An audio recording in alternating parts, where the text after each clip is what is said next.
محرم کسے کہتے ہیں اور عورت کے محرم کون کون ہوتے ہیں؟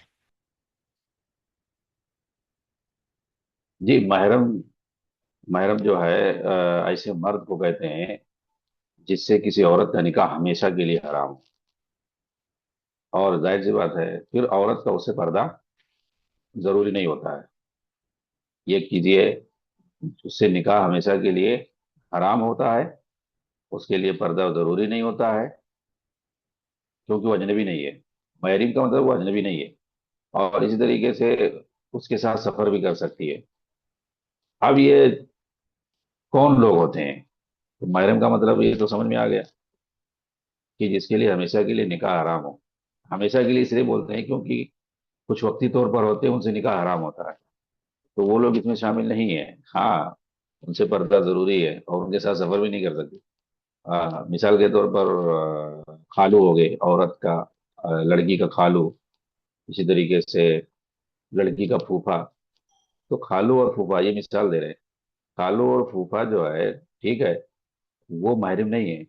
ان سے اس لڑکی کا نکاح حرام تو ہے لیکن وقتی طور پر، جب تک اس کی پھوپھی اس کی ماتحت میں ہے، اس کے عقد میں ہے، اس کی خالہ جب تک اس کے عقد میں ہے، جب تک اس سے نکاح حرام ہے وقتی طور پر، یہ ہمیشہ کے لیے نہیں ہے۔ ہاں، اس لیے وہ محرم بھی نہیں بن سکتا۔ کوئی اپنے خالو کے ساتھ یا پھوپھا کے ساتھ سفر نہیں کر سکتے، نہ اس کے سامنے وہ جو ہے چہرہ کھول سکتی ہے، اس کے لیے پردہ ہے۔ تو اس لیے کہا جاتا ہے محرم اس کو کہتے ہیں ہمیشہ ہمیش کے لیے، جس کے لیے جس سے جو ہے نکاح حرام ہو، جیسے باپ ہے، بیٹا ہے، بھائی ہے، اس طریقے سے۔ اور پھر اس کے ساتھ سفر بھی کر سکتے ہیں، اس کو اس کے لیے اس کے سامنے پردہ بھی نہیں ہے۔ ہاں، ٹھیک ہے۔ عورت کے محرم جو رشتے دار ہیں وہ کون؟ وہ تین وجوہات سے یہ محرم بنتے ہیں عورت کے۔ پہلا جو ہے وہ خونی رشتہ ہے جس کو نسب کہتے ہیں۔ ہاں، جیسے اس میں آ گیا باپ ہے، دادا ہے، نانا ہے، اور اسی طریقے سے بیٹا ہے، پوتا ہے، نواسا ہے، اور اسی طریقے سے جو ہے چاہے سگا بیٹا نواسا ہو یا اسی طریقے سے سوتیلا ہو، بھائی سگا ہو، اسی طریقے سے چچا بھی ہو گیا، چچا ہے، ماموں ہے، ہاں، بھتیجا ہے، بھانجا ہے، یہ سب جو ہے نسب سے ہیں، خونی رشتے سے۔ اسی طریقے سے دوسرا جو ہے رضاعت، دودھ شریک جسے کہتے ہیں۔ تو دودھ پلانے سے بھی محرم بنتے ہیں، رضاعت سے بھی، جیسے رضاعت سے بھائی بنتے ہیں، باپ بنتے ہیں، رضائی بھائی باپ بولتے ہیں۔ اور حدیث میں ہے کہ رضاعت سے وہ سارے رشتے حرام ہو جاتے ہیں جو نسب کی بنیاد پر ہوتے ہیں۔ تو اسلامی شریعت میں دودھ پینے کی وجہ سے رشتے میں جو محرم بنتے ہیں، اس میں رضائی باپ، رضائی بھائی، رضائی بیٹا، یہ سب جو ہے شامل ہے۔ یہ تو رضاعت سے ہو گیا۔ تیسرا جو ہے وہ سسرالی رشتے کی بنا پر بھی محرم بنتے ہیں۔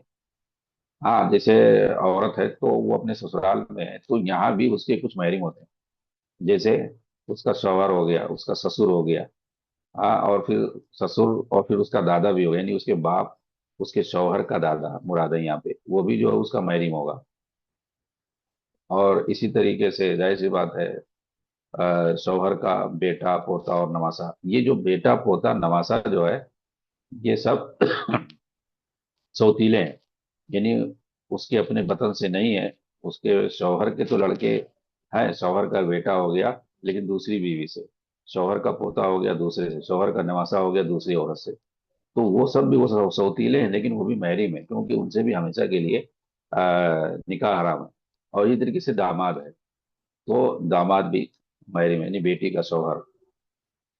تو یہ سارے محارم کی صورتیں ہیں۔ تو محرم سب سے پہلے یہ جان لیں کہ اس آدمی کو کہتے ہیں، عورت کے لیے محرم وہ مرد بن سکتا ہے جس سے ہمیشہ کے لیے نکاح حرام ہو۔ تو ایسی صورت میں ال- اس کے سامنے پردہ ضروری نہیں ہے، اور دوسری چیز اس کے ساتھ سفر بھی باہر کا کر سکتی ہے۔ اور تین طریقے بتائے گئے، تین طرح سے محرم بنتے ہیں: خونی رشتے سے، اور رضاعت کے طریقے سے، اور سسرالی طریقے سے۔ جی۔ جزاک اللہ خیر شیخ۔